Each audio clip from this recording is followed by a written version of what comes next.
Well, this is All Out Politics live from Paris as Emmanuel Macron beats Marine Le Pen to become France's next president. And currently, of course, he is at the commemorations at the Arc de Triomphe for the end of the Second World War in Europe. Well, joining me now are Bruno, who is a member of Les Républicains and was previously the senior political officer at the British Embassy in Paris, and also Nabila Ramdani, the journalist and writer. Welcome to you both. I mean, what we really want to talk about is what this means for us in the UK. But let's start on this whole question of immigration and diversity, because it struck me last night watching French television that while Macron made a great point of talking about diversity, I didn't see any French Algerians or people of colour at all in the political coverage. So is it possible to unify France in that way? Well, you're quite right to pick on that point, Adam, because it has to be said that if you go to the infamous outskirts of Paris, where you have an awful lot of social and economic problems, in particular blighting certain communities, mainly from immigrant backgrounds, you know, speaking to them before round one and indeed round two of the elections, they were not convinced at all by the candidacy of Emmanuel Macron. They didn't see anything in him that appealed to them. In fact, an awful lot of people living on those impoverished and marginalized estates voted for Mélenchon, if they voted at all. There's an awful lot of disillusionment. Yes, in theory and in his talk, you know, he wants to be an inclusive president. He wants to be, you know, he spoke about he rejects actually the British model of multiculturalism.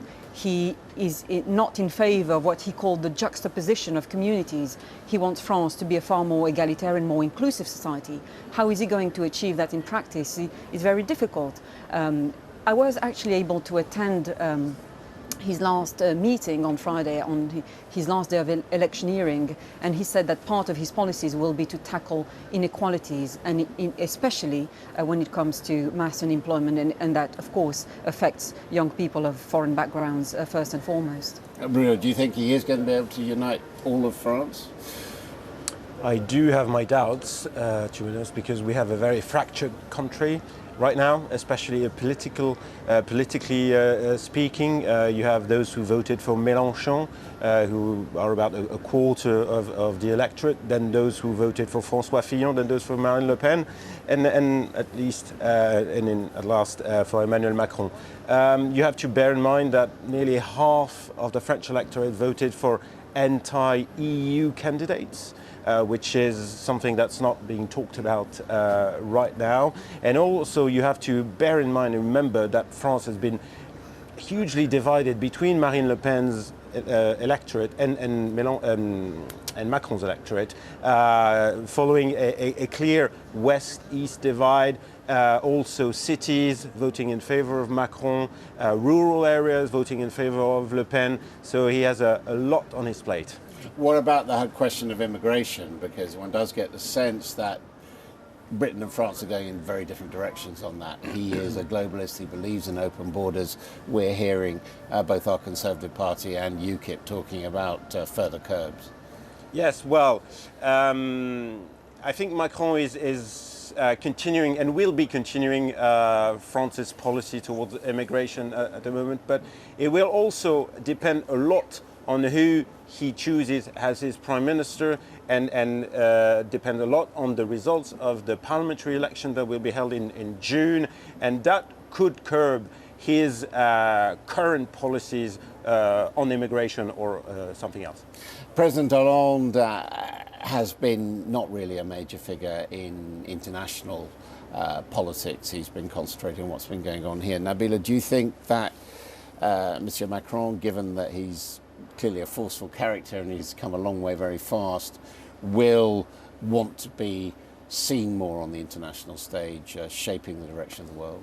Well, he clearly defines himself as an internationalist, and he wants to be involved in foreign policy and to interact with other major nations, and he made it clear that he wants to get on with all countries effectively. But there is no doubt that he will face immense challenges at home to start with. Incumbent presidents are hardly popular for a start, but also on the international stage. If you look at Russia's Putin's, for example, or America's Trump, their agenda is far closer to Le Pen's than it is to his, and he has faced challenges, including cyber attacks and hacking from Russia or suspected alt-right enemies abroad, mainly based in America. So that will, be part of the enemies that he'll have to deal with. And as far as Britain is concerned, there is going to be an awful lot of concern about how he's going to get on about Brexit.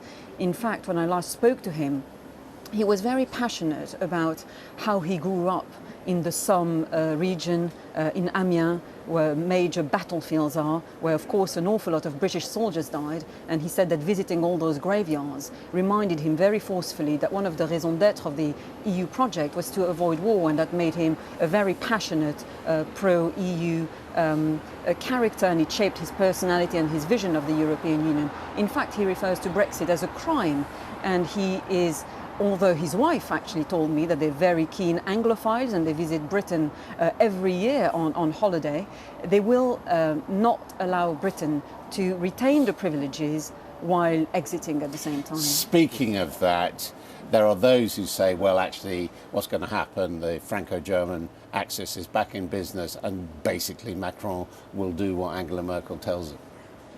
Sounds about right. Sounds about right. I mean, that's what all French presidents have done. I mean, going back to Sarkozy or Hollande, that's what they did. I mean, they didn't really have a choice because France is not strong enough to impose itself on the European stage. So Macron will have to reform the country before he can, hope to influence Merkel and the European Union as a whole. On the other hand, the Germans are saying, well, actually, we prefer it when we've got Britain in a triangle rather than just to be tied to France. Yeah, that's not something the French like to hear. They don't like to play that love triangle. They don't want to be part of that because they see their relationship with Germany as very special. But unfortunately, they're the only one. The Germans don't see it like that. And it seems to be difficult for the French to understand it. Now, how's he going to deal with Trump? Well, I think what Macron has been all about throughout his campaign is he, of course, tried to break away from the traditional adversarial left-right system that has defined French politics for decades. And he introduced in his self-styled image of somebody who wants to be pragmatic. He wants to do politics in a new way, and he wants to do politics in a non-ideological fashion. So I think he will have to deal with major international partners in that manner. What do you reckon? Macron, Trump? I think when it comes to terrorism, they'll have the same approach. The thing is, if Macron decides to go on the ground of morality, on the ground of what's wrong and what's right, he might not end up being on Trump's bedside. But if he's a pragmatist, as I think he is, and he is not ideological at all, I think they'll get on pretty well. Although you may remember that Barack Obama did a video supporting Macron, so that might not help him in his first hours in Washington when they meet. Well, the point is made that the difference in ages between Trump's spouses and Macron and his spouse is the same. So should be all right then. Thank you both very much indeed. Well, as we've been discussing, Emmanuel Macron knows that he faces an immense task. But can this ambitious young leader really deliver the ambitious agenda which he's promised? Here's a report from Sky's Dominic Waghorn.